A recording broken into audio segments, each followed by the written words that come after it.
बिस्मिल्लाहिर्रहमानिर्रहीम। First of all ये कि मुझे जो है ना वो एक दफ़ा बता दें कि मेरी आवाज़ क्लियर है ताकि मैं प्रॉपर कंटिन्यू कर सकूं। एक बार चैट में बता दें मेरी आवाज़ क्लियर है।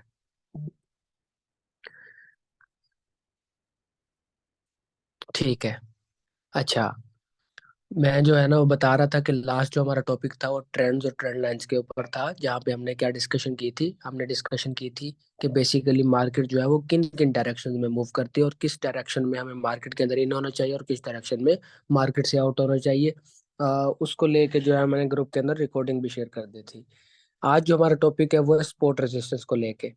स्पोर्ट रेजिस्टेंस बेसिकली क्या होती है, इसके ऊपर जो है वो डिटेल से डिस्कशन करूंगा। और सबसे अहम चीज़ आपको बता दूं मैं, वो ये कि बेसिकली जो स्पोर्ट रेजिस्टेंस है ना, ये इतना ज़्यादा इम्पोर्टेंट टॉपिक है।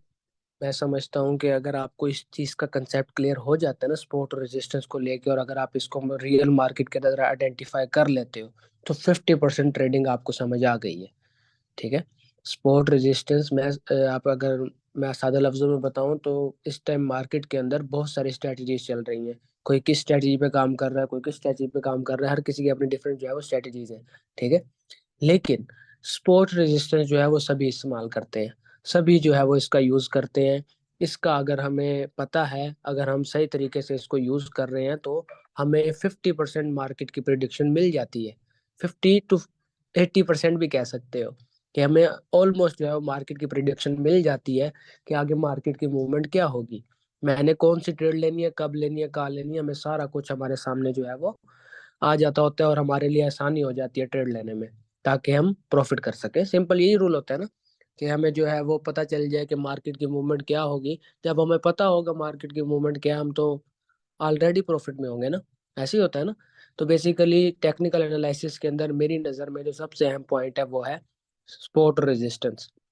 कि अगर इसको हम आइडेंटिफाई करना सीख लें, या इसकी समझ आ जाए कि ये बेसिकली क्या होती है, तो इस चीज़ को लेके हम जो है ना वो बड़ा जल्दी जो है फॉरेक्स के अंदर, अगर हम प्रैक्टिस मोड में है, तो प्रैक्टिस मोड के अंदर हम जो है वो इसको अप्लाई करके अच्छे तरीके से सीख के इम्प्लीमेंट करके अपने एक्सपेरिमेंट्स करके अपने रिजल्ट्स देख के कि मैंने जो सपोर्ट रेजिस्टेंस को फाइंड किया, उसको फाइंड करने के बाद मेरे जो रिजल्ट निकले वो मेरे हक में अच्छे थे।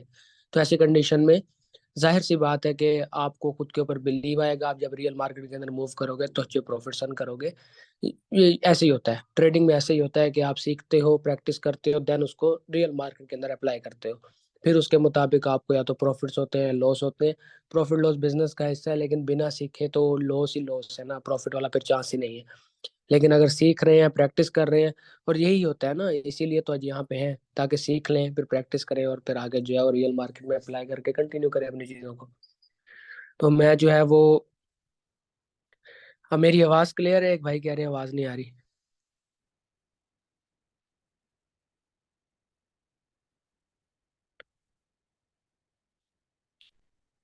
अ, आवाज़ तो क्लियर है, फिर वो भाई कह रहे थे कि आवाज़ नहीं आ रही। मैंने कहा शायद पता नहीं है। अच्छा चले, मैं जो है ना वो अपनी स्क्रीन शेयर करता हूँ। मुझे बताइएगा मेरी स्क्रीन जो है वो आप लोगों को नज़र आ रही है?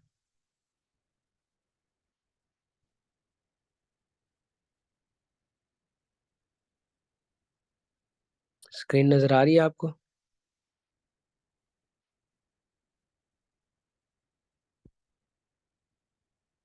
ओके। मैं जो है वो कुछ स्लाइड्स है वो शेयर करता हूँ आपको। अच्छा, सबसे पहले जो इम्पोर्टेंट चीज़ है ना वो है कंसेप्ट का क्लियर होना। जैसा कि मैं हर बार कहता हूँ कि सबसे पहले पहली चीज़ है कंसेप्ट का क्लियर होना। फिर उसके बाद आप भले थ्योरी पढ़ते रहना या उसको समझते रहना या फिर उस पर प्रैक्टिस करना लेना, ये बात की चीज़ें हैं। सबसे पहली चीज़ यही है कि आप जो है वो कंसेप्ट को समझो। बेसिकली सपोर्ट रेजिस्टेंस कहते हैं किसको है? सपोर्ट का मतलब बेसिकली सहारा देना होता है। ठीक है।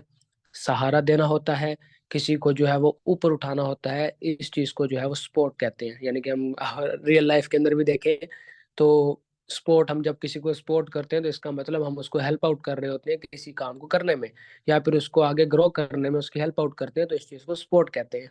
ठीक है। इसी तरह दूसरे नंबर पे हमारे पास रेजिस्टेंस है। रेजिस्टेंस बेसिकली कहते हैं रुकावट को, किसी चीज को रोकने को। या किसी चीज को पीछे धकेलने को, इस चीज को रेजिस्टेंस कहते हैं। ठीक है। एक तरफ सपोर्ट है कि जहाँ पे हम किसी चीज को उभार रहे हैं या किसी चीज को पिकअप कर रहे हैं या किसी चीज को जो है वो ऊपर की तरफ लेके जा रहे हैं। दूसरी तरफ रेजिस्टेंस है, जिसका मतलब ये है कि रुकावट है, किसी को नीचे गिराया जा रहा है, दबाया जा रहा है, ऐसा ऐसा कुछ। ठीक है। रेजिस्टेंस और सपोर्ट का मतलब समझ आ गया। अब आगे चल के आपको एक मजे की बात बताता हूँ। मार्केट जो है ना वो हमेशा जिगजैग पैटर्न में मूव करती है, ये चीज आपको पता है। रियल मार्केट में आप जाएंगे, आपके सामने ग्राफ होगा, कभी मार्केट ऊपर जा रही है, कभी नीचे आ रही है, कभी ऊपर जा रही है, कभी नीचे आ रही है। ऐसे होता है कि नहीं होता? ठीक है। अब मार्केट इस पैटर्न के अंदर मूव कर रही है, तो इस पैटर्न के अंदर मूव करते हुए आपको काफी पॉइंट्स पे सपोर्ट और रेजिस्टेंस को फाइंड करना होता है, और बाकायदा हमें नजर भी आ रही होती है सपोर्ट रेजिस्टेंस। हमने जस्ट लाइंस लगा के उसको जो है वो कंफर्म करना होता है कि ये मेरी सपोर्ट है और ये मेरी रेजिस्टेंस है। अच्छा, सबसे पहले जो है ना मैं आपको एक्सप्लेन करता हूँ कि बेसिकली सपोर्ट कहते किसको है या रेजिस्टेंस कहते किसको है। मैं एग्जांपल दे के समझाऊंगा। मैं समझता हूँ कि एग्जाम्पल दे के किसी चीज को समझाना जो है वो किसी चीज को समझाने का सबसे आसान तरीका होता है, सामने वाले को जल्दी समझ आ जाती है।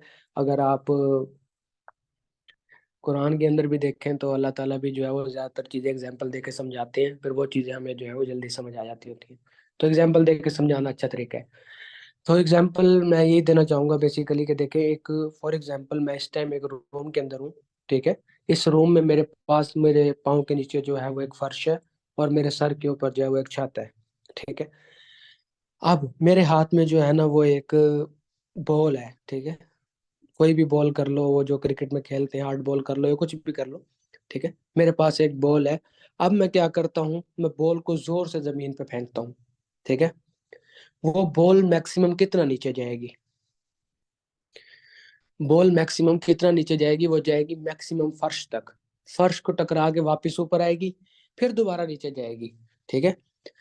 फिर दोबारा टकरा के फिर ऊपर आएगी, फिर दोबारा नीचे जाएगी, एक टाइम आएगा वहीं पे रुक जाएगी, या ऐसा वैसा कुछ भी। ये मैं बॉल की बात कर रहा हूँ। ठीक है। बेसिकली आपने एक चीज को नोटिस किया कि बॉल जो है वो नीचे जा रही थी, लेकिन जमीन ने उसे ऊपर की तरफ पुश किया। जमीन की को लग के वो ऊपर आई। ठीक है। फिर दोबारा नीचे गई, फिर जमीन ने उसको ऊपर पुश किया। ऐसे हुआ कि नहीं हुआ? बिल्कुल इसी तरह मार्केट के अंदर भी होता है कि बेसिकली जिसको हम फर्श का नाम दे रहे हैं उसको हम सपोर्ट का नाम देते हैं, कि एक ऐसा पॉइंट जहां पे मार्केट नीचे जाती है, वहां से टकरा के अपने आप को रिवर्स कर लेती है, दोबारा ऊपर की तरफ आती है, फिर दोबारा नीचे जाती है, उसको फिर उसी पॉइंट को टकरा के वापस ऊपर आ जाती है। तो उस पॉइंट को हम जो है वो सपोर्ट का नाम देते हैं, कि एक ऐसा पॉइंट जिस पॉइंट पे मार्केट अपनी डायरेक्शन को बदल रही है, या एक ऐसा पॉइंट स्ट्रॉन्ग सपोर्ट वाला पॉइंट जहां पे जो है वो इतना सख्त पॉइंट है कि मार्केट को नीचे जाने ही नहीं दे रहा, उसको वापस ऊपर धकेल रहा है। तो इस चीज को जो है वो हम सपोर्ट कहते हैं। ठीक है।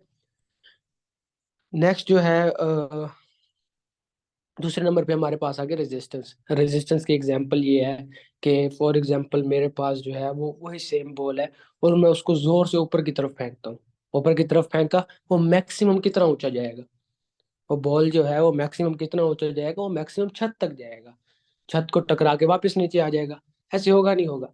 बिल्कुल इसी तरह मार्केट के अंदर कुछ पॉइंट्स ऐसे भी होते हैं जहां पे मार्केट खुद को ऊपर लेके जाने की कोशिश कर रही होती है, लेकिन कुछ पॉइंट्स ऐसे होते हैं जहां से मार्केट टकरा के वापस आती है, फिर दोबारा ऊपर जाती है, दोबारा उस पॉइंट पर टकरा के वापस आ जाती है। तो उस पॉइंट को हम जो है वो रेजिस्टेंस का नाम देते हैं, कि ये एक रुकावट वाला पॉइंट है जहाँ पे मार्केट जो है वो ग्राफ को ऊपर जाने से रोक रही है। या वो जो पॉइंट है, वो जो रेजिस्टेंस है, वो छत है, या वो कौन सा ऐसा स्ट्रॉन्ग पॉइंट है जिस पॉइंट पे मार्केट के अंदर इतनी ताकत नहीं रही कि उस पॉइंट को तोड़ ही नहीं पा रही। तो उस पॉइंट को हम रेजिस्टेंस का नाम देते हैं, कि एक ऐसा पॉइंट जहाँ पे मार्केट जो है वो अपने ग्राफ को या अपनी प्राइस को जो है वो नीचे धकेल रही है, तो उसको हम रेजिस्टेंस का नाम देते हैं। कंसेप्ट क्लियर हो गया? ग्राफ में समझाता हूँ। यहाँ पे आप देखोगे मार्केट जो है वो ऊपर गई। ठीक है। रेड लाइन को टच किया। रेड लाइन पहले नहीं थी, समझोगे ये सिर्फ एक ग्राफ चल रहा है। मार्केट इस पॉइंट पे आके रिवर्स हो गई, नीचे आई। नीचे आके दोबारा मार्केट ने ऊपर जाने की कोशिश की, दोबारा उस पॉइंट को लग के वापस आके रिवर्स हो गई। अब ये दो पॉइंट्स हो गए। ठीक है। दो पॉइंट्स को मैंने आपस में एक लाइन लगा के मिला दिया, रेड कलर की मैंने लंबी लाइन लगा दी, ट्रेंड लाइन जिसको हम कहते हैं। मैंने ट्रेंड लाइन लगा दी कि ये बेसिकली मैंने इसको अपनी रेजिस्टेंस मान लिया है, कि ये एक ऐसा पॉइंट है जहां से मार्केट बार बार टकरा के नीचे आ रही है। मैंने लाइन लगा दी। अब मार्केट शुरू से दोबारा आते, मार्केट ऊपर गई, टकराई, फिर नीचे आई, फिर दोबारा ऊपर जाने की कोशिश की, टकराई, फिर दोबारा नीचे आई, फिर दोबारा ऊपर जाने की कोशिश की, टकराई। लेकिन अब की बार जो है मार्केट के अंदर जो है वो पावर ज्यादा थी, तो उसने जो है वो इस रेजिस्टेंस को ब्रेक कर दिया। ठीक है, इस रेजिस्टेंस को तोड़ के ऊपर चली गई। ठीक है, बिल्कुल इसी तरह यहाँ पे अगर आप देखो कि मार्केट जो है वो यहाँ से नीचे आ रही थी, यहाँ से एक पॉइंट को टकरा के वापस ऊपर चली गई, फिर दोबारा नीचे आई, दोबारा उस पॉइंट को टकरा के वापस ऊपर चली गई। मैंने नीचे जो है इन दो पॉइंट्स को मिला के एक हॉरिजॉन्टल लाइन लगा दी, जिसे मैंने जो है वो स्पॉट का नाम दे दिया। ठीक है, अब उसके बाद क्या हुआ कि मार्केट दोबारा से ऊपर गई, नीचे आई, टकराई, फिर दोबारा ऊपर गई, और अब की बार उसने स्पॉट को तोड़ दिया। ठीक है, तो ये बेसिकली हमारे पास जो है वो स्पोर्ट के एग्जांपल है। आपको समझ आ गई है कि स्पोर्ट क्या होती है, कि जहाँ पे मार्केट बार बार नीचे जाने की कोशिश करती है, लेकिन एक पॉइंट के ऊपर वो अपने आप को जो है वो रिवर्स कर लेती है, उस पॉइंट से टकरा के वापस आ जाती है। इस चीज को हम स्पोर्ट का नाम देते हैं। जब मार्केट नीचे की तरफ आ रही हो, मार्केट नीचे की तरफ आ रही हो और किसी पॉइंट पर टकरा के वापस ऊपर आ जाए, फिर दोबारा नीचे जाए और उसी पॉइंट को टकरा के वापस ऊपर आ जाए मिनिमम 2 टाइम्स, तो हम उस चीज को जो है वो स्पोर्ट मान लेते हैं कि ये एक ऐसा पॉइंट है जहाँ पे मार्केट जो है वो वापस ऊपर की तरफ धकेली जा रही है, तो इस चीज को हम स्पोर्ट का नाम देते हैं। इसी तरह अगर मार्केट जो है वो ऊपर जा रही थी और एक पॉइंट पे टकरा के वापस आई, दोबारा ऊपर गई और उसी पॉइंट को टकरा के दोबारा वापस आ गई, नीचे आ गई, तो हमने उस पॉइंट को रेजिस्टेंस का नाम दे दिया कि ये एक ऐसी रुकावट है जो मार्केट को ऊपर जाने से रोक रही है। तो सपोर्ट और रेजिस्टेंस का पता चल गया।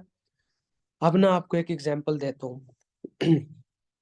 फॉर एग्जांपल, मैंने जो है ना वो परसों वाले वेबिनार में सुपरमैन की बात की थी।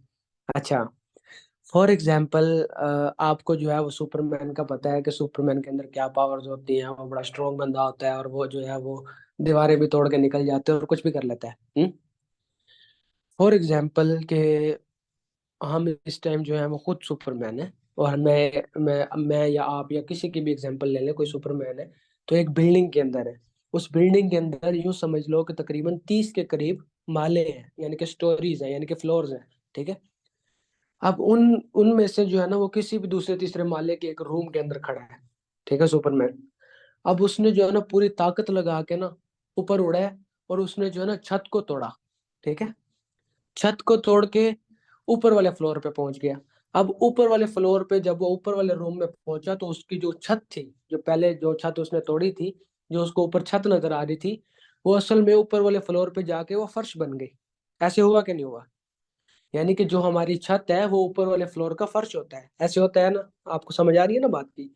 देखें, अब सुपरमैन जी वो बड़ी ताकतवर ताकतवर बंदा है, स्ट्रॉन्ग बंदा है, उसने जो है ना वो ताकत लगा के उस छत को तोड़ा, और छत को तोड़ के ऊपर जो है वो एक नए कमरे में निकल गया। तो वो फिर जो ऊपर वाला कमरा था, उसकी उसका जो फर्श था वो बेसिकली पहले वाले कमरे की छत थी, जो छत उसने तोड़ी थी। अब जो है ना वो छत जो है वो फर्श में बदल गई। इसी तरह उसके ऊपर एक नई छत आ गई। अब उसने जो है दोबारा पावर लगा के ऊपर वाली छत को तोड़ा, तो दोबारा वो छत जो है फर्श बन गई, और जो उसके ऊपर जो है वो एक नई छत आ गई।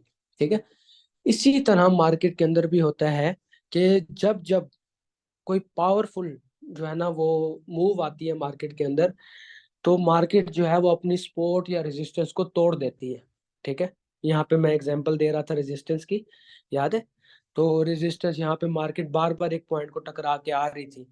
ठीक है, 2 3 बार 4 बार वहां से टकराई, लेकिन अब की बार मूव जो थी वो बहुत स्ट्रोंग थी। ठीक है, उस स्ट्रॉन्ग मूव की वजह से उसने क्या किया, उसने रेजिस्टेंस को तोड़ दिया। ठीक है, रेजिस्टेंस जो मैंने कहा था रुकावट यानी छत, तो छत को उसने तोड़ दिया, और तोड़ के जो है वो मार्केट ऊपर निकल गई। अब जब मार्केट ऊपर निकली, तो जब वापस आ रही थी, वो जो रेजिस्टेंस थी पहले, वो अब सपोर्ट बन चुकी थी।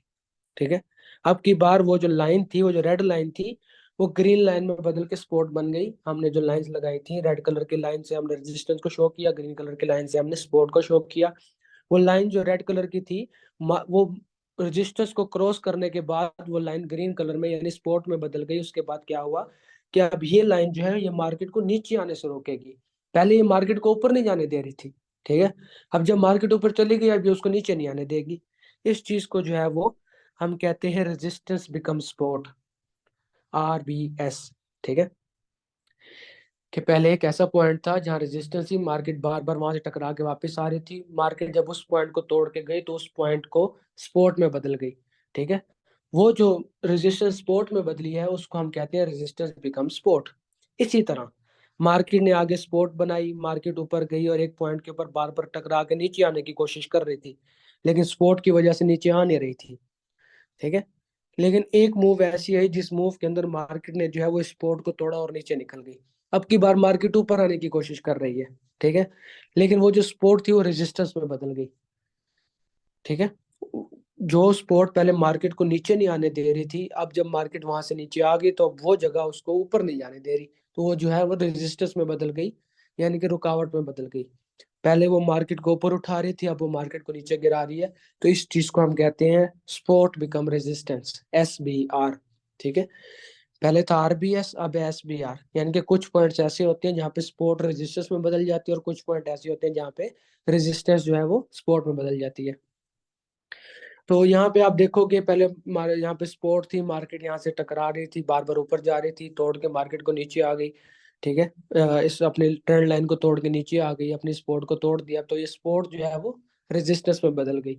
अब मार्केट जो है वो ऊपर जाने की कोशिश कर रही है और उसको जो है वो कोई चांस मिल नहीं रहा, तो ये रेजिस्टेंस में बदल गई। ठीक है। इसी जो है ना एक ग्राफ के अंदर मैंने आपको ये चीज समझा दी है सिंपल, कि रेजिस्टेंस क्या होती है, सपोर्ट क्या होती है, सपोर्ट बिकम रेजिस्टेंस क्या होती है, और रेजिस्टेंस बिकम सपोर्ट क्या होती है। ये सारी चीजें आपको एक ही ग्राफ के अंदर जो है वो समझ आ गई। अब इस टाइम जो है ना वो ट्रेडिंग के अंदर जो सबसे अहम चीज होती है वो ये होती है कि हमारे पास तीन ऑप्शंस होते हैं। या तो हम बाय करते हैं, ठीक है, मार्केट ऊपर जाने पे हमें फायदा होगा, नीचे आने पे नुकसान होगा। या फिर दूसरा ऑप्शन हमारे पास ये होता है कि हम सेल करते हैं, मार्केट नीचे जाने पे हमें फायदा होगा, ऊपर जाने पे नुकसान होगा। या तीसरा ऑप्शन हमारे पास ये होता है कि हम कुछ भी ना करें, चुप करके मार्केट को देखते रहें, ना बाय करें ना सेल करें, सिर्फ जो है वो देखते रहे मार्केट को, जो है वो सिर्फ नजर रखे उसके ऊपर के चल क्या रहा है। ये तीन ऑप्शंस होते हैं। ठीक है। सबसे जो इम्पोर्टेंट मैं समझता हूँ कि एक बिगनर के लिए होता है वो होता है दूर से बैठ के मार्केट को देखना, बस। ना बाय करना ना सेल करना, बैठ के मार्केट को देखना और पेपर ट्रेडिंग करना और देखना कि फॉर एग्जांपल यहाँ पे सपोर्ट बन गई, यहाँ पे रेजिस्टेंस बन गई, अब मैं बैठ के इंतजार करूंगा कि मैं जो सोच रहा हूँ मार्केट वैसे मूव करती है या नहीं करती। ठीक है। अगर मार्केट वैसे मूव करती है तो आपका बिलीफ सिस्टम बढ़ेगा कि हाँ भाई मेरी प्रिडिक्शन जो है वो अच्छी हुई। इसी तरह की आप 10-12 प्रिडिक्शन मजीद करेंगे, 20-25 प्रिडिक्शन मजीद करेंगे, अच्छी जाती है, पॉजिटिव रिजल्ट आते हैं, फिर आप जो है वो बाय और सेल की तरफ आएंगे, रियल फंड की तरफ आएंगे, ट्रेड्स करेंगे और अपना कंटिन्यू करेंगे। ठीक है। अच्छा, अब इसमें जो है ना सबसे अहम बात मैं समझाता हूँ आपको।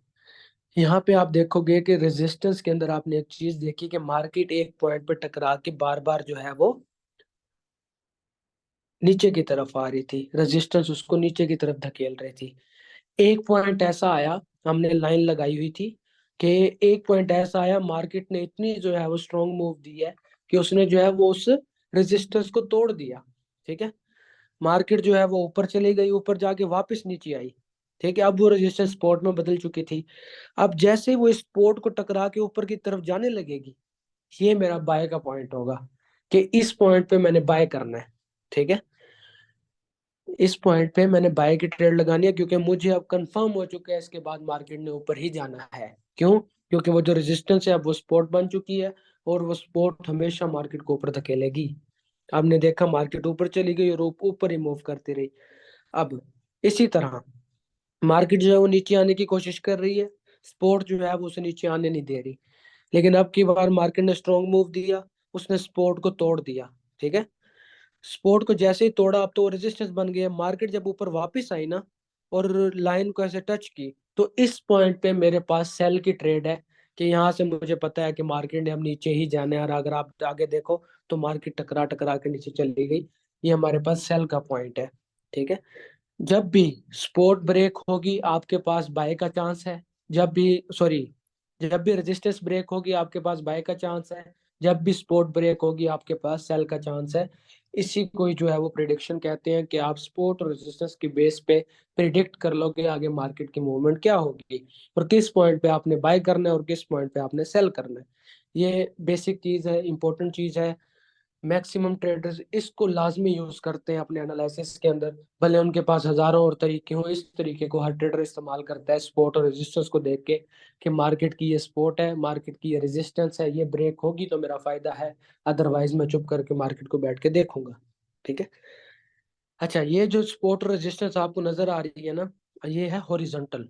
ठीक है। ये ट्रेंड लाइन जो है हॉरिजॉन्टल होती है। एक और भी सपोर्ट रेजिस्टेंस होती है जो ट्रेंड लाइंस की बेस के ऊपर होती है, जो बिल्कुल सीधी सीधी नहीं होती। ठीक है। यहाँ पे आप देखो, ये आपको रेड लाइंस नजर आ रही है, रेड लाइंस के साथ ब्लू लाइन शुरू हो रही है। ठीक है, बिल्कुल हॉरिजॉन्टल है, लेफ्ट टू राइट जा रही है। ठीक है। ये तो खैर प्राइजेज है। बेसिकली ऐसे पॉइंट्स अगर आप चार्ट के ऊपर आओगे, सॉरी, अच्छा, अगर आप जो है वो चार्ट के ऊपर आओगे और आपको कुछ ऐसे पॉइंट्स मिलते हैं जहां पे आप देखते हो कि मार्केट ने अपनी डायरेक्शन को बदला है, तो उन पॉइंट्स के ऊपर आप लाइन लगा सकते हो। ठीक है। अगर आप ये देखो, इधर एक एरो बना हुआ है, इस पॉइंट पे आपने देखा कि कैंडल यहाँ तक आई, यहाँ से टकरा के वापस नीचे आ गई, हमने इसको रेजिस्टेंस का नाम दे दिया। अगली बार क्या हुआ कि मार्केट जो है इस लाइन को तोड़ के ऊपर चली गई। अब की बार मार्केट नीचे आ रही थी लेकिन इसी लाइन से वापस ऊपर चली गई, तो हमने इसको जो है वो स्पोर्ट का नाम दे दिया। इसी तरह मार्केट ऊपर गई, दोबारा नीचे आई, दोबारा इसी पॉइंट से टकरा के वापस ऊपर चले गई, हमने इसे फिर स्पोर्ट का नाम दे दिया, ये जो एरो नजर आ रहा है आपको। ठीक है। फिर उसके बाद मार्केट जो है वो दोबारा ऊपर आई, फिर नीचे एक एक पॉइंट के ऊपर आके जो है वो दोबारा ऊपर चली गई, तो इसको स्पोर्ट का नाम दे दिया, पूरा एक जोन बना दिया ना।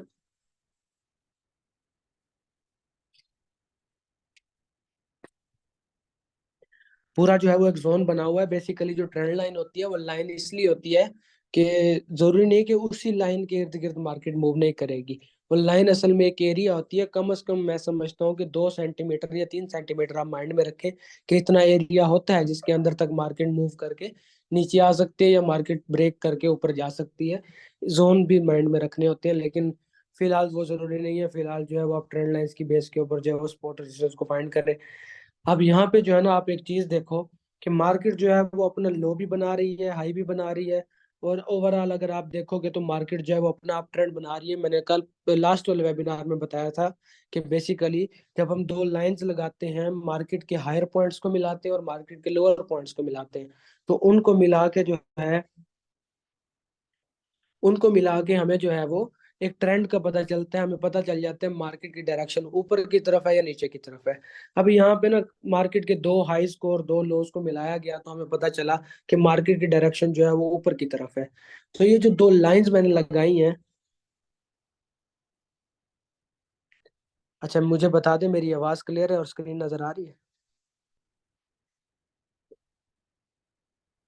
चैट में बताइएगा मेरी आवाज क्लियर है। असल में ना वो बीच में जो है ना वो लोग कॉलिंग करी जा रहे हैं, तो इस वजह से ना स्क्रीन बंद हो रही है बार बार।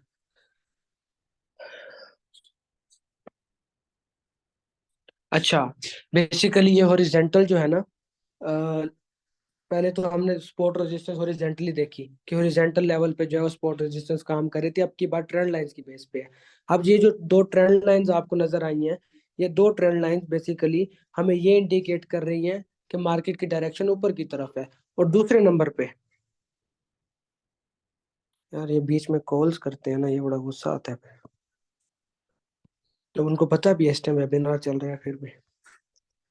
अच्छा,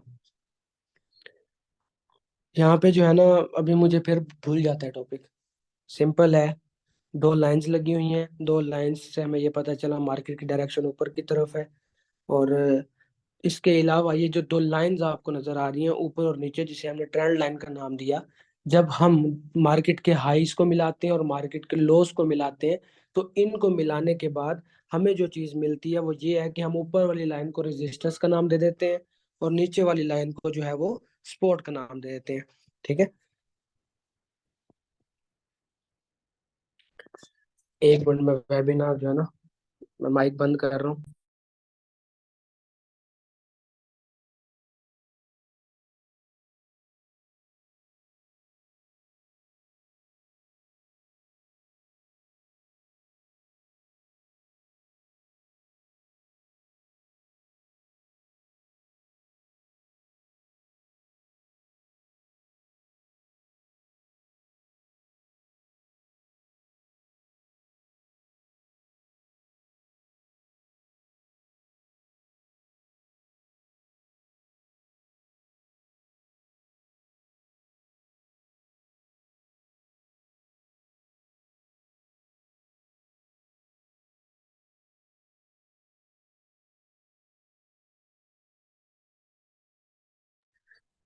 अच्छा, मेरी आवाज जो है वो आ रही है? एक बार बता दे, मैं फिर कंटिन्यू करता हूँ, दोबारा से बताए तो।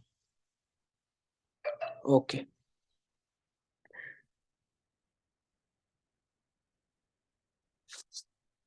अच्छा, मैं दोबारा बता देता हूँ कि बेसिकली जब हम लाइंस लगाते हैं, ट्रेंड लाइंस को यूज करते हैं, ट्रेंड लाइंस का मकसद होता है हमें ये इंडिकेट करना कि मार्केट की डायरेक्शन ऊपर की तरफ है या नीचे की तरफ है। ऐसे ही होता है ना। अब ये जो लाइंस होती हैं, ये लाइंस भी बेसिकली सपोर्ट और रेजिस्टेंस का काम करती है। एक तो लाइन हम लगाते हैं लेफ्ट टू राइट, कि हमें जो है वो हॉरिजॉन्टल सपोर्ट या हॉरिजॉन्टल जो है वो रेजिस्टेंस का पता लग जाए।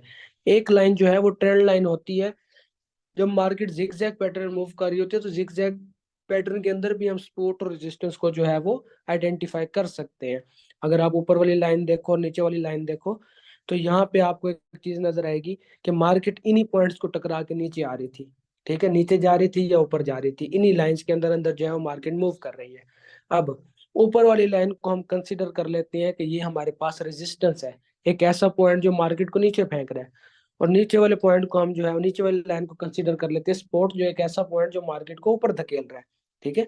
अगर आप देखो तो इसी रेड लाइन के अंदर से जब ऊपर वाली लाइन पे मार्केट पहुंची है, उसने मार्केट को नीचे फेंक दिया है।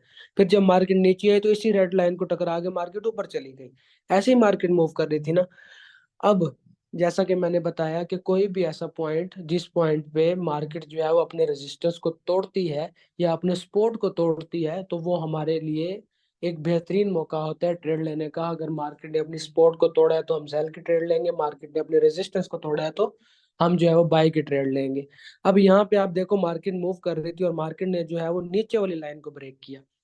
अब की बार हमारे जहन में हॉरिजॉन्टल लाइंस नहीं है, अब की बार हमारे जहन में जो है वो ट्रेंड लाइंस हैं, कि ट्रेंड लाइन में से नीचे वाली लाइन जिसको हमने सपोर्ट माना था, मार्केट ने वहां से ब्रेकआउट दिया। मार्केट ने उस लाइन को तोड़ा और नीचे निकल गई। तो यहाँ पे हमारे पास सेल का पॉइंट है, क्योंकि इसके बाद मार्केट नीचे ही जाने वाली है।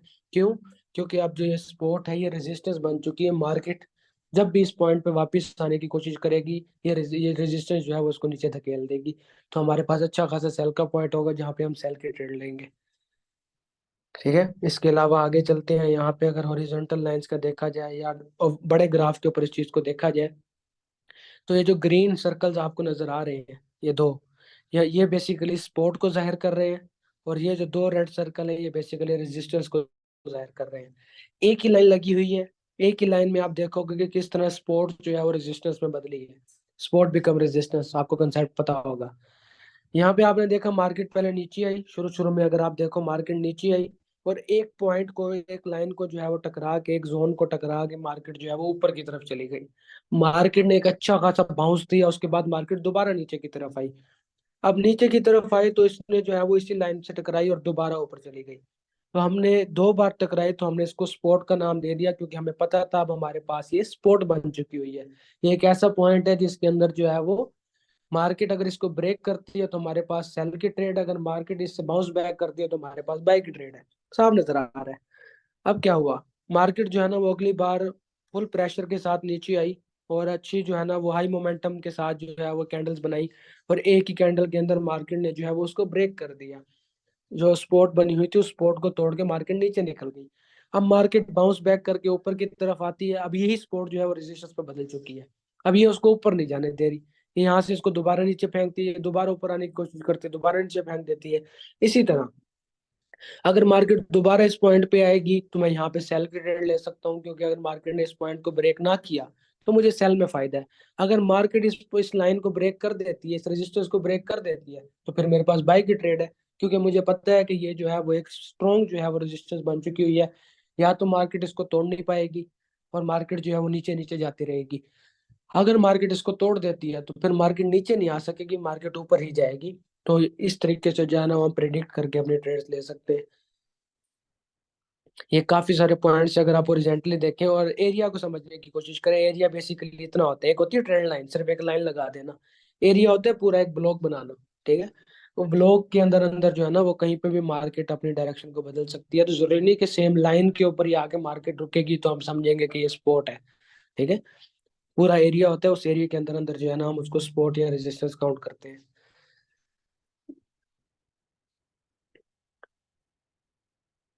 बस ये जो है ना वो ओवरऑल ऑलमोस्ट वेबिनार था। इस हवाले से मजीद आपका कोई क्वेश्चन हो, कोई चीज़ समझ ना आए तो आप पूछ लीजिएगा। ये बस स्पोर्ट रजिस्टर्स के डिफरेंट एग्जांपल्स दी हुई हैं, अगर आप खुद रीड करना चाहें तो कर लीजिएगा, पीडीएफ शेयर कर दूंगा आपको। अभी टॉपिक से रिलेटेड आपका कोई क्वेश्चन है, कोई चीज़ समझ ना आई हो तो आप मुझे बता दें, मैं रिप्लाई कर देता हूँ।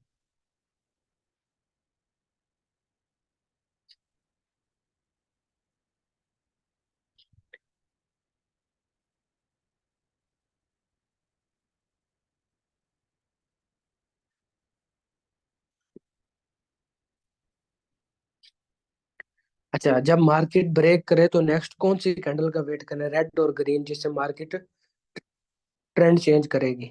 देखें, मैं आपको एक बात बताऊं, अगर सपोर्ट है या रेजिस्टेंस है, अगर तो आपका क्वेश्चन टॉपिक से रिलेटेड है तो मैं उसके मुताबिक ही जवाब दे रहा हूँ। अगर सपोर्ट है या रेजिस्टेंस है, तो ऐसी कंडीशन में जब मार्केट किसी भी कैंडल के साथ अपने स्ट्रक्चर को ब्रेक करती है, सपोर्ट या रेजिस्टेंस को तोड़ती है, तो तोड़ने के बाद मार्केट थोड़ा सा ऊपर जाती है, ज्यादा ऊपर नहीं जाती, फिर वो वापिस आती है। ठीक है, वापिस वापिस आके दोबारा उसी जो है ना पॉइंट को टकरा के वापिस नीचे की तरफ या ऊपर की तरफ जा रही होती है। मैं मिसाल देता हूँ, मुझे एक स्पोर्ट मिली है, ठीक है, उस स्पोर्ट पे क्या हुआ, मार्केट आई, उसको टकरा के थोड़ा सा ऊपर चली गई, फिर नीचे आई, उसको टकरा के फिर ऊपर चली गई।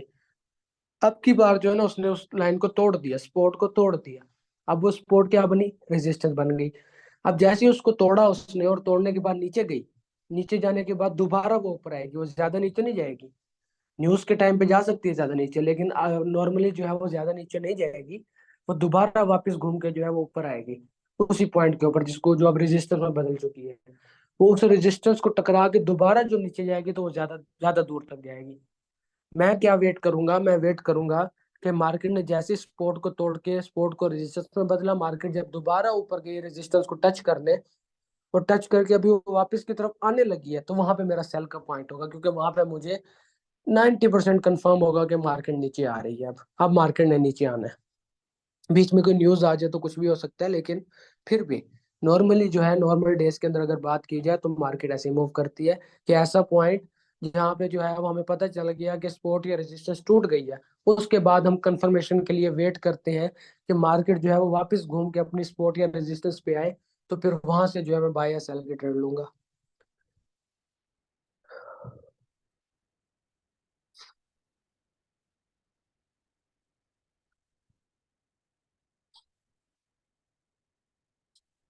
सर, कैंडल्स का फ्रेम टाइम क्या होना चाहिए? देखें, अगर तो आप बिगिनर ट्रेडर हैं और तुक्के लगाने आए हुए हैं, तुक्के लगाने वाले के लिए कोई भी टाइम फ्रेम चलता है।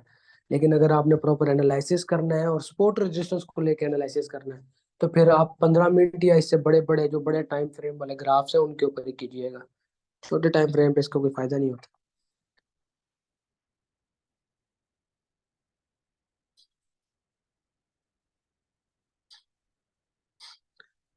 सर, ब्लॉक का साइज कितना होना चाहिए? देखिए, साइज डिपेंड करता है कि आपके पास स्क्रीन कितनी बड़ी है।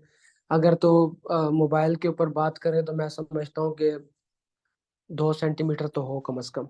बाकी जितनी बड़ी स्क्रीन होती है फिर उसका साइज ऊपर नीचे होता रहता है, और साइज भी मैटर नहीं करता।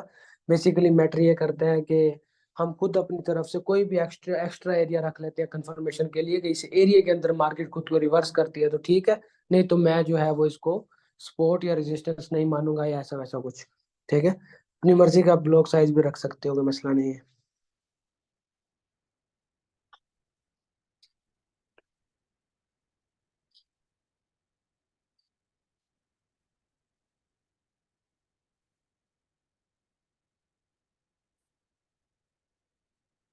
स्क्रीन मैंने बंद कर दिया था, अभी शो नहीं हो रही।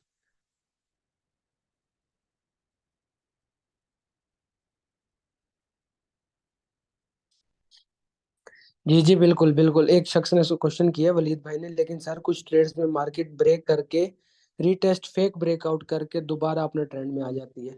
यानी कि कभी कभार मार्केट जो है वो आपको इस ट्रैप में फंसाती है कि सपोर्ट और रेजिस्टेंस टूट जाती है, लेकिन दोबारा मार्केट जो है वो घूम के उसी पॉइंट के अंदर घुस जाती है, और दोबारा से जो है ना वो उसी सपोर्ट रेजिस्टेंस के अंदर मूव करती रहती है, हमें सिर्फ झांसा देने के लिए कि शायद यहाँ से सपोर्ट टूटी है तो मैं यहाँ से जो है वो सेल की ट्रेड ले लूँ। देखो, इस चीज से बचने के लिए मैंने यही कहा कि हम कंफर्मेशन का वेट करेंगे कि मार्केट जब अपना ब्रेकआउट दे रही है, उसने जो है वो सपोर्ट को तोड़ा है और मार्केट बाहर निकली है, तो हो सकता है वो फेक हो, पॉसिबल है। ठीक है। हम वेट किस चीज का करेंगे कि वो थोड़ा सा ऊपर जाए, वापस ऊपर आके अपने उसी पॉइंट के ऊपर से दोबारा खुद को नीचे लेके जाने की कोशिश करे।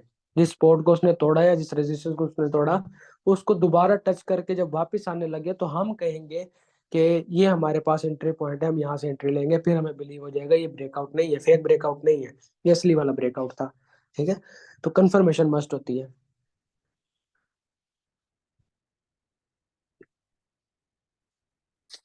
ये जो है ना वो वलीद भाई ने बड़ा जबरदस्त क्वेश्चन पूछा था वैसे।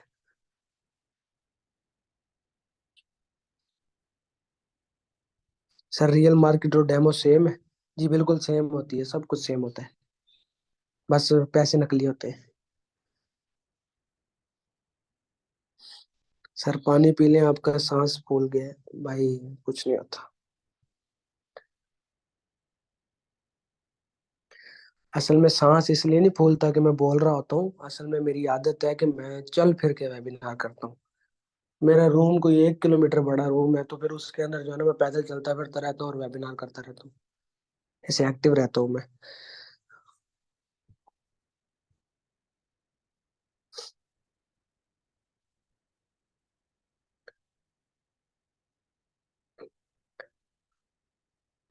भाई बाइनरी और फॉरेक्स में क्या फर्क है?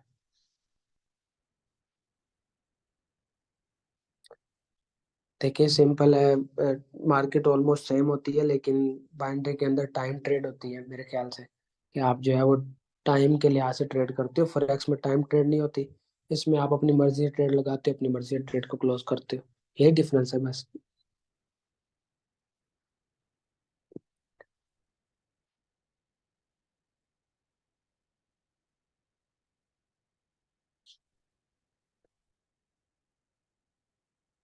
इसी पॉइंट में मेरा सारा लॉस हुआ।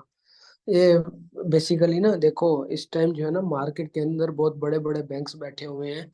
आपको इस रूल का पता है ना, इसको इस चीज का पता है ना कि जब एक तरफ हम बाय करते हैं किसी चीज को, तो दूसरी तरफ उस चीज को कोई सेल करने वाला होता है, तभी हम चीज को बाय कर पाते हैं।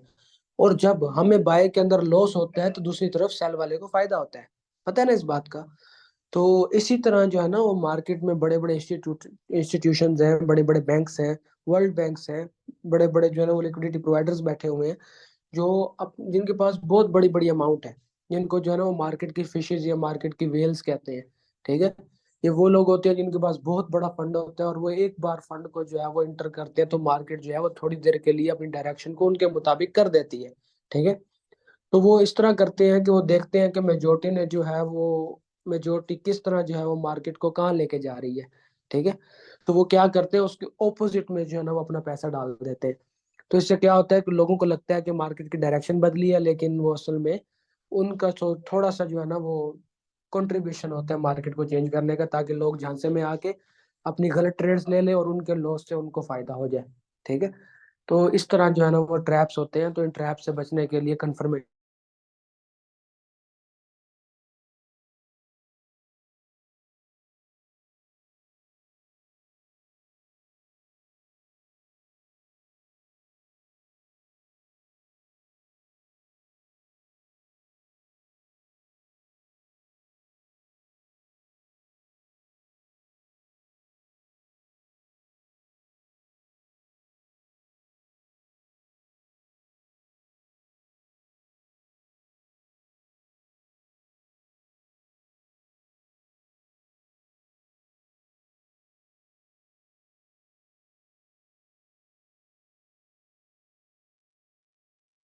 अच्छा मेरी आवाज जो है वो क्लियर है आप सबको?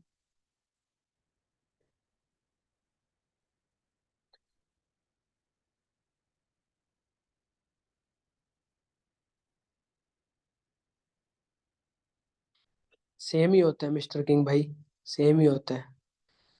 अगर आपको इशू है वर्टेक्स के ऊपर, आप सिर्फ ट्रेड वर्टेक्स के ऊपर करें। आपने अगर चार्ट देखना है तो आप ट्रेडिंग व्यू के ऊपर अपना चार्ट देख लें। चार्ट वहां से देख के ट्रेड यहाँ से लगा लिया करें।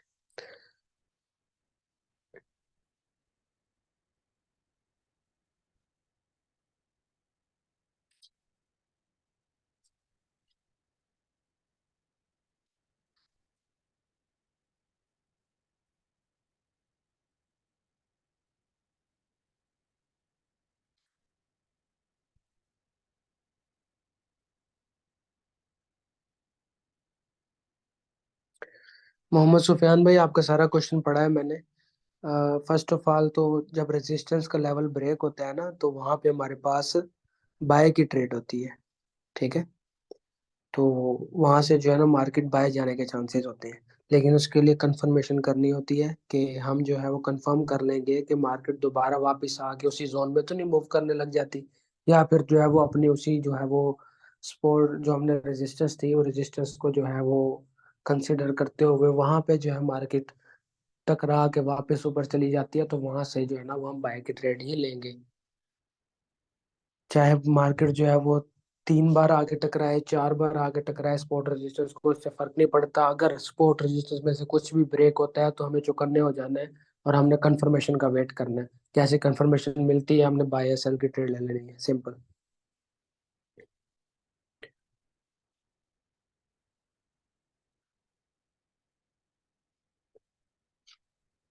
अच्छा सर, ट्रेडिंग को एज अ फ्यूचर ले सकते हैं? देखिए, मैं जो है ना वो ट्रेडिंग के अलावा कोई काम करता नहीं हूँ। ठीक है। तो मैं तो इसको एज अ फ्यूचर लेके चल रहा हूँ, और इसको मैं करियर के तौर पे लेके चल रहा हूँ पिछले 3 सालों से। वो अलग बात है कि वो खानदान में वो वाली इमेज नहीं बनती जो जॉब पे बनी होती है कि बच्चा मेहनती है। लेकिन ये जो इमेज होती है ना पैसा कमाने के बाद वाली, वो उस वाली इमेज से बेहतर होती है, मैं समझता हूँ। तो पैसा अगर मैक्सिमम कमाना है तो ट्रेडिंग ही है। आप दो तरीके से पैसा कमाते हो, या तो आपके पास बहुत बड़ा कैपिटल हो, आप उसको कहीं इन्वेस्ट करो और वो पैसा आपका आपको मजीद पैसा कमा के दे। अगर पैसे नहीं है तो स्किल आपको कमा के देती है, स्किल नहीं है तो फिर बंदा दूसरों को ब्लेम करता है कि गवर्नमेंट सही नहीं है, हालात सही नहीं है, घर सही नहीं है, अम्मी अब्बू सही नहीं है, तो सब ऐसी ये सारी चीजें चलती रहती हैं। तो कहने का मतलब है कि फॉरेक्स ट्रेडिंग को एज अ करियर लेके जाया जा सकता है, क्योंकि ये एक स्किल है। अगर स्किल आती है तो फिर तो स्किल ही आपका करियर होती है। भाई, शुरू में आपको कितना लॉस हुआ था? मैंने डिपॉजिट किया था पहला $1400, और मेरा जो है वो माशाल्लाह पहले पहले ही जो है वो तकरीबन 2 ढाई हफ्तों में उड़ गया था सारा, वाश हो गया था अकाउंट शुरुआत की बात।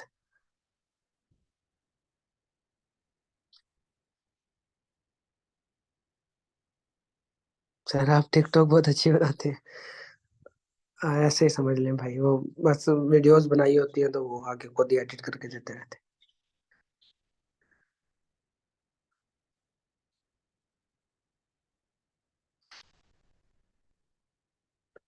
मैं ज्यादा जो है वो गोल्ड में ट्रेडिंग करता हूँ। और वैसे देखा जाए तो मैंने पिछले काफी दिनों से ट्रेडिंग की नहीं है। मेरा फोकस जो है ना वो लोगों के रिप्लाईज के ऊपर भी था, और जैसी सी बात है, मैं कुछ फिजिकल बिजनेस भी करता हूँ और ऑनलाइन भी कर रहा हूँ ट्रेडिंग को लेके। तो सारी चीज़ों को मैनेज करना होता है, तो सेपरेट बैठ के ट्रेडिंग करने का ना टाइम नहीं मिल रहा था।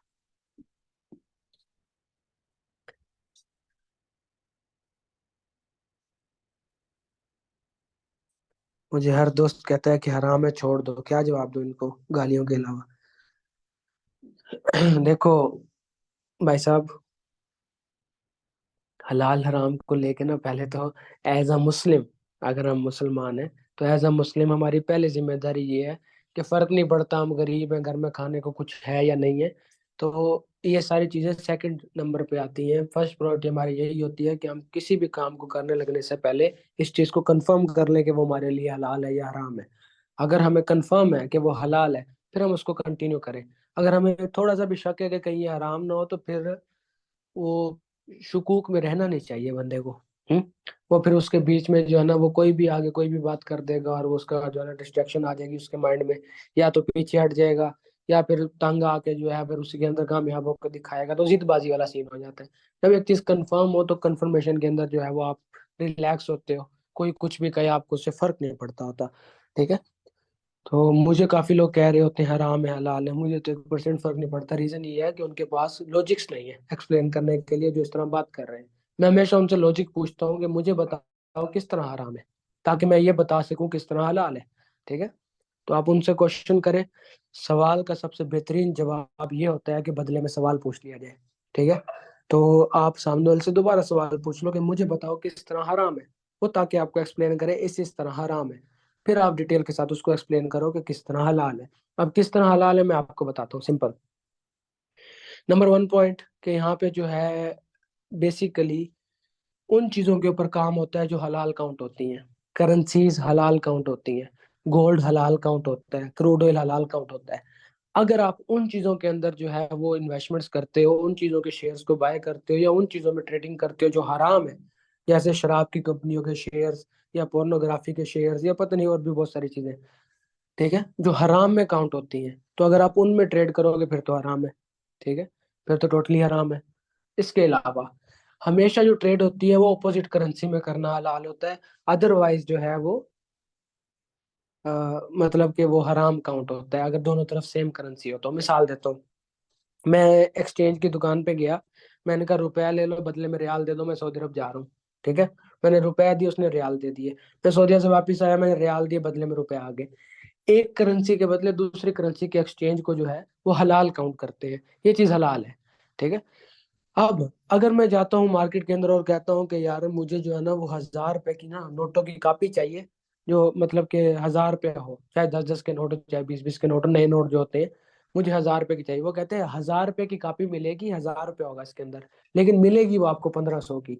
यानी कि दोनों तरफ करेंसी पी के आ रहे हैं, लेकिन मैं 1,500 के बदले में 1,000 रुपये ले रहा हूँ, तो ये चीज हराम में काउंट होती है कि दोनों तरफ सेम करेंसी है। दोनों तरफ डिफरेंट करेंसी होगी तो वो चीज हलाल में काउंट होती है, ठीक है। फिर उसके अलावा सबसे अहम चीज, हम ट्रेडिंग को सीखते क्यों है, समझते क्यों है, वो इसलिए सीखते समझते हैं कि हमें पता हो कि बेसिकली ये है क्या। हमें पता है कि ये एक रियल मार्केट है, हमें पता है कि इसके अंदर जो भी चेंजेस होती है वो मुल्क के हालातों के मुताबिक होती है। जो भी चीज का रेट आज आपको मिल रहा है, किसी भी चीज को लेके, खाने पीने की कोई भी चीज है, रहने की कोई भी चीज है, सहूलत की कोई भी चीज है, उस चीज का रेट पहले ट्रेडिंग में फॉरेक्स में डिसाइड होता है, उसके बाद आप तक वो चीज पहुंचती है, ठीक है।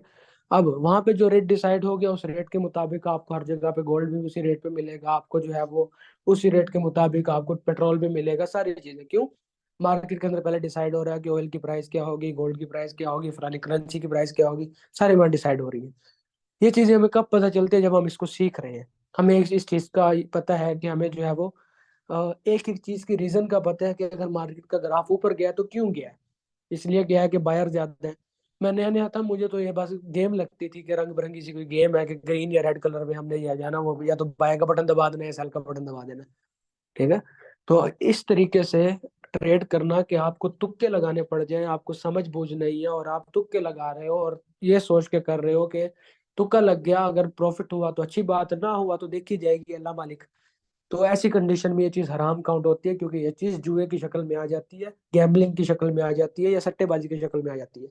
लेकिन अगर आप सीख रहे हो, आप एनालिसिस कर रहे हो, आपको मार्केट कंडीशंस का पता है, आप न्यूज़ देख रहे हो, आप प्रॉपर एनालाइज करके आप जो है वो मार्केट की मूवमेंट को देख के उसको जज करके आप ट्रेड्स ले रहे हो, आपको रीजंस का पता है कि किस रीजन की बेस पे मार्केट ऊपर गई और किस रीजन की बेस पे मार्केट नीचे आई।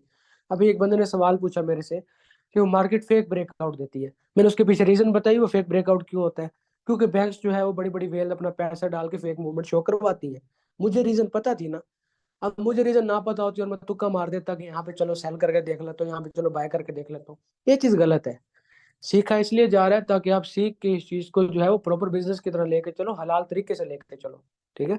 हराम तरीके से लेके चलोगे तो उसके वो तो बहुत आसान होता है, हलाल तरह हलाल सॉरी हराम जो है ना, हराम वो बहुत आसान होता है कमाना, उसके लिए इतनी ज्यादा मेहनत नहीं करनी पड़ती मुझे जहां तक लगता है। तो आई होप के क्लियर हो गया होगा हलाल हलाल हराम का कंसेप्ट के किन किन पॉइंट्स के अंदर जो है वो फॉरेक्स ट्रेडिंग को हराम काउंट किया जाता है, और किन किन पॉइंट्स में जो है वो हलाल काउंट किया जाता है, और हमने किन पॉइंट से दूर रहने और किन पॉइंट्स को फॉलो करना है। मैंने शुरू में एक बात कही थी, ट्रेडिंग वो चीज है जो हम तब से करते आ रहे हैं जब से हमें ट्रेडिंग का पता भी नहीं था, ठीक है। हम एक चीज के बदले दूसरी चीज लेते देते आए हैं शुरू से, ठीक है। एज अ ह्यूमन, एक इंसान के तौर पे हम शुरू से एक चीज के बदले दूसरी चीज लेते देते आए हैं। तो इसी चीज को जो है वो ट्रेडिंग कहते हैं। इस चीज को खत्म नहीं किया जा सकता, या इस चीज को टोटल गलत नहीं कहा जा सकता। इस्तेमाल के ऊपर होता है कि किसी चीज का आप इस्तेमाल कैसे करते हो। फॉर एग्जाम्पल, आपके पास एक गन है, गन एक वेपन है, सिंपल है, ठीक है, एक वेपन है। अब उस वेपन का आप यूज क्या करते हो वो आप पे डिपेंड करता है। अगर कोई आप पे हमला कर रहा है, आप सेल्फ डिफेंस में सामने वाले को मार देते हो तो ये आपने अच्छा यूज किया।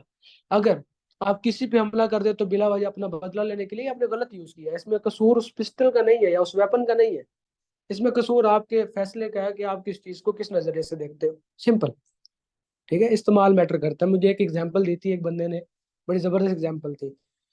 कहता है जब कमरा कंस्ट्रक्ट हो रहा होता है ना, जब आप कमरे को बनवा रहे होते हो अपने घर के अंदर, वो कमरे के अंदर ना एक रोशनदान लगा होता है, ठीक है। तो कहता है वो रोशनदान किस लिए लगाया जाता है। कहते हैं अगर आप कमरा बनवाते हो रोशनदान इसलिए लगवाओगे कि मुझे यहाँ से ताजी हवा आती रहे, तो उस रोशनदान लगवाने के ऊपर आपको कोई सवाब नहीं मिलेगा, वो सिर्फ आपने जो है वो कमरे को कंप्लीट करने का प्रोसेस पूरा किया है, ठीक है। लेकिन अगर आप इस नीयत से रोशनदान लगाते हो कि मुझे अजान की आवाज सुनाई देगी और मैं नमाज पे जाऊंगा, उस रोशनदान के बने होने पे आपको सवाब मिलेगा, ठीक है। क्या चीज थी, चीज सेम थी, नीयत बदली है, कंसेप्ट बदला है। तो कंसेप्ट मैटर करते हैं असल में ना, किसी चीज को हलाल हराम या सवाब या गुनाह की नीयत में देखना हो तो, मुझे जहां तक लगता है।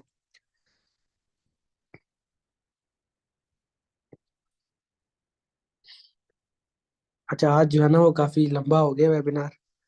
हम्म।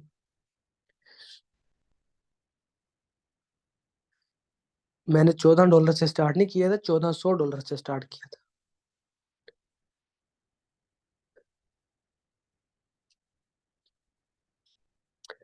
अच्छा, एक बंदे ने कहा कि लास्ट जो कंपटीशन था $1000 वाला, उस कंपटीशन को लेके ना मैंने कुछ सोचा था। वो इतने लोगों ने मुझे पीडीएफ भेज दी, मुझसे तो कैलकुलेशन नहीं हो रही थी किसकी परसेंटेज ज्यादा है। मैं बंदा भी फिर अकेला ही हूँ, इतना ज्यादा मेरे पास टीम नहीं है, खुद ही करता हूँ सब कुछ। फिर वो जो है ना मैं काफी प्रेशराइज हो गया, तो मैंने फिर ना वो ऐसे आलसपन में किया ही नहीं, ठीक है। फिर मैंने उसके बदले अल्टरनेटिव ये सोच लिया कि जहां मैंने टॉप 10 को $100 देना था, वहां पे जिन लोगों ने पार्टिसिपेट किया उन लोगों को मैं $30-30 दे दूंगा, सभी को जिन्होंने कम से कम पार्टिसिपेट किया, भले अच्छा प्रॉफिट किया या नहीं किया। तो मैंने ये प्लान किया था, वो खैर दूंगा, ग्रुप में मेंशन कर दूंगा इंशाल्लाह।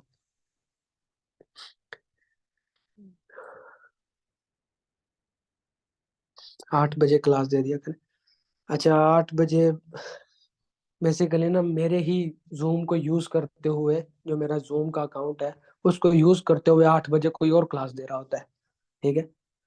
तो तभी जो है ना फिर मैं 9 बजे देता हूँ, यानी कि 8 से 9 उनकी क्लास होती है, 9 से 10 फिर मैं क्लास दे देता हूँ।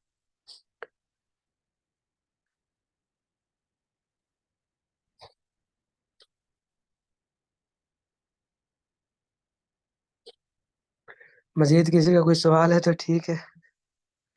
आप चार्जेस लेते हैं सिखाने के? देखो फिलहाल तो नहीं ले रहा चार्जेस सिखाने के, और डिपेंड करता है कि सिखा क्या रहा हूँ। अगर तो एडवांस है, एडवांस लेवल पे, तो मैं वो तो पेड है, वो तो फ्री में मैं सिखा भी नहीं सकता, मजबूरी है। क्योंकि ट्रेनर्स रखे हुए हैं, और ट्रेनर्स जो है ना वो जाहिर सी बात है, ट्रेनर्स है, इंस्टीट्यूट है, उनके एक्सपेंसेस, तो वो सारी चीजें पेड है, वो अलग है, वो फिजिकल आके सीखना पड़ता है, या फिर आप ऑनलाइन भी सीख सकते हो। लेकिन जो बेसिक है वो मेरी तरफ से फ्री में है। क्या याद करोगे भाई लोग।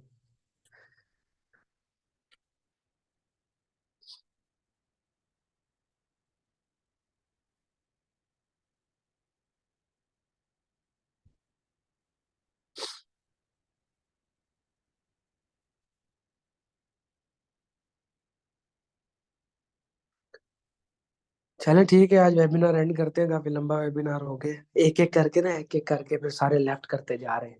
फिर ये चीज मुझे ज्यादा फील होती है। 40-45 लोग थे और 26 रह गए पीछे।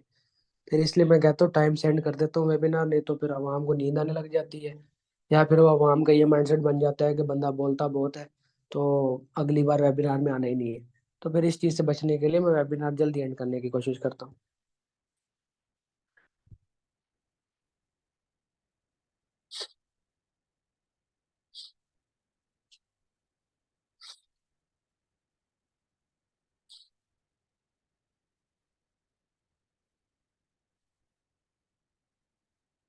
मैं तो बोलती हूँ कि एक दफा क्लास और दे दे।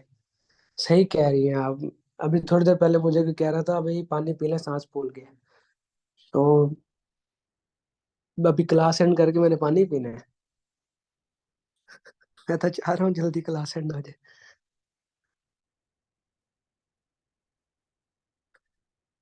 अली कंप्यूटर भाई, जी भाई, फिजिकल क्लासेस का क्या पूछ रहे हो?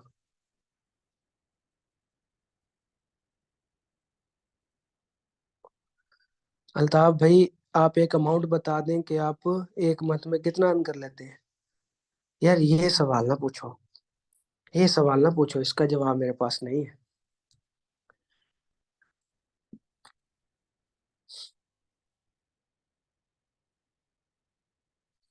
सर हमें रख लें टीम में अपनी, 24/7 सर्विस अवेलेबल। भाई मेरी ऐसी वैसी कोई टीम नहीं है। या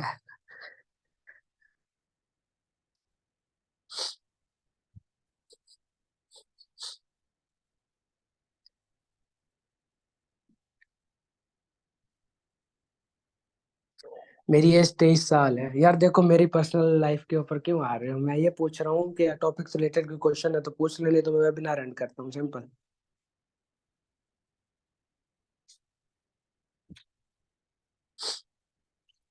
तो फिर ऐसे ऐसे सवाल पूछते हो, मैं खुद अपने बारे में सोचने लग जाता हूँ कि ये चीज मैंने अपने आप से क्यों नहीं पूछी।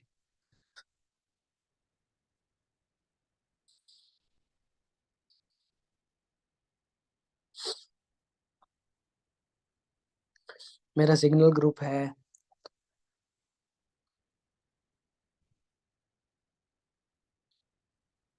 मैरिज का बताओ फिर यार, अदिल भाई।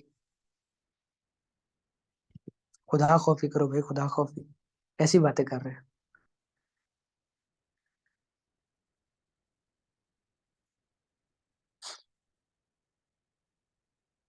इरफान भाई पर्सनल में कांटेक्ट कर ले, डिटेल से बात कर लेते हैं। चलिए ठीक है, मैं वेबिनार एंड कर रहा हूँ। बहुत शुक्रिया आपके टाइम का, आपके खुलूस का, आपके टेंशन का और मुझे बर्दाश्त करने का। Thank you. Allah Hafiz.